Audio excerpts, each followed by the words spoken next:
So this is not meant to be my best bike in my life.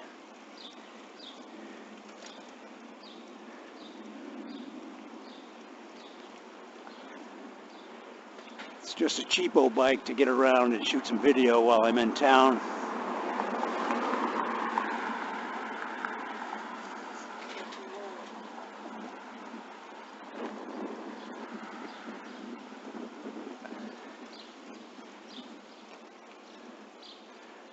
I talked about it before on the vlog. What the main benefits are: it's much more maneuverable.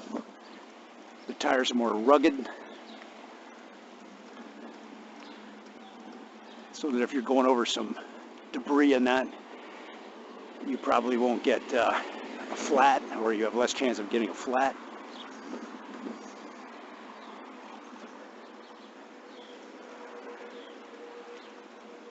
You can go up on the sidewalks easier. Like look how broken this sidewalk is right here. Actually, that's not as bad as some I've seen, but on a mountain bike with the smaller tires and the knobby wheels, smaller wheels and knobby tires, I guess is more accurate. It's easier to handle that terrain. So like I said, I did some research, and this is actually was a mountain bike targeted toward girls or women in the late 80s, early 90s.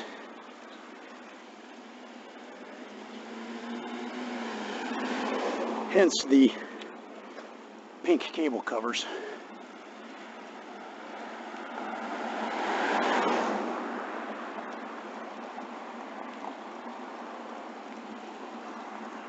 And the purple fork.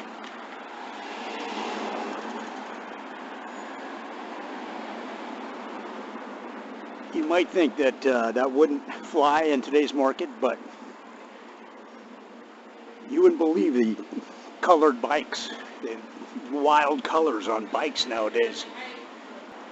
So some dude wrote a book in the long time ago, 20 some years ago, whatever, 30 years ago maybe.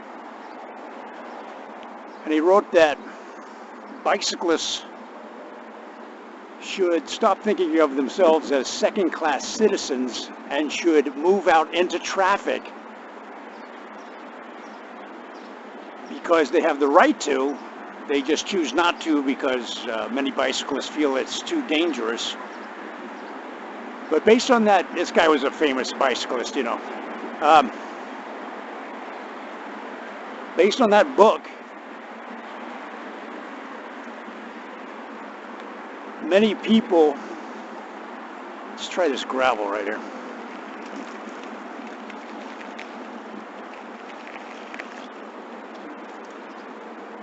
Oh, this bike is perfect. Thank you, Sears Girls bike from the 80s. It's perfect for what I need.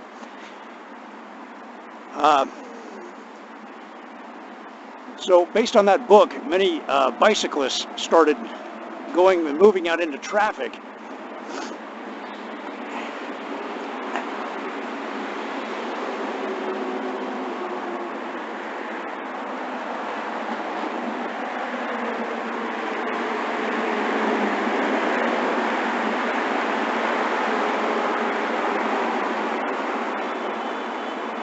And it's not, you know, a totally incorrect strategy, because I've read studies where more bicyclists get hurt when they don't take a traffic lane. It's called taking the lane. And that there's greater risk, you know, trying to stay to the right-hand side of the road because people open car doors, people entering the street from the right-hand side driveways don't see you. But I guess what they found was that even though the studies suggest that you should take the lane, most people weren't doing that.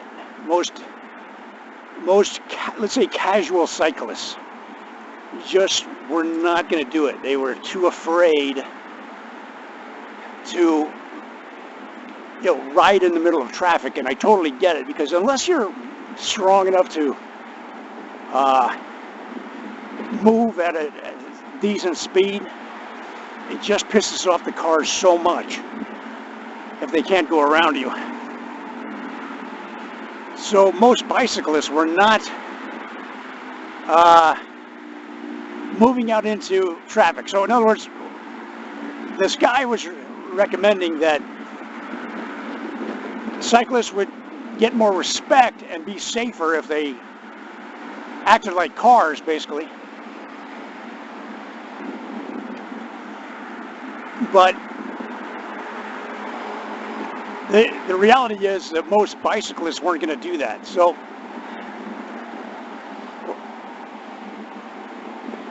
what cities are doing is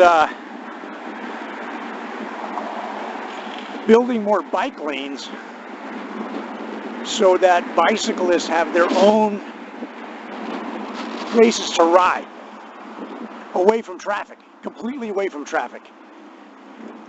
And cities that have done this, and Montreal is the best example. I think Des Moines was another one, but I know for sure Montreal. Cities that have done this, that have dedicated specific bike lanes, not just a lane painted on the right-hand side of the road with a bike on it, with a bike on this painted on the asphalt, but an actual separate traffic area that is separated by barriers. Those have been amazingly popular. And when that situation exists, bicyclists are confident that they won't get hit by a car. And when that's the case, people of all ages get out there and ride their bike. So you could say that people always wanted to ride their bikes. They just weren't willing to go into heavy traffic or even reasonable traffic if they were going to get hit, if they felt like they were going to get hit by a car. Even if that risk was low. And I don't know the statistics, but I'm guessing it was pretty low. Pretty slim chance you're going to get clipped by a car. But I don't know the stats.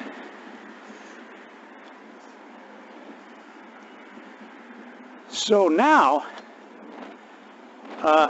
cities are creating dedicated bike lanes that are separate from the traffic. And when I say cities, it sounds like a lot of cities is I don't know. Again, I don't know the stats on that. They didn't mention how many cities, or they only had a couple examples. But I think it's fascinating.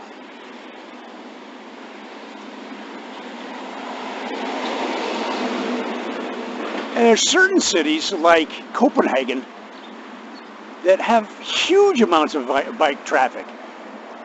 Like, people ride their, like they'll ride their bike to work, which I don't know, not that many people do here in the States.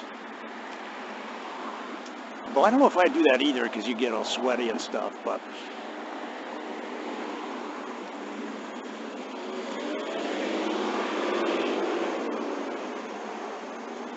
so I'm just riding around the Goodale Park area, just testing out these adjustments I made, and it feels really good.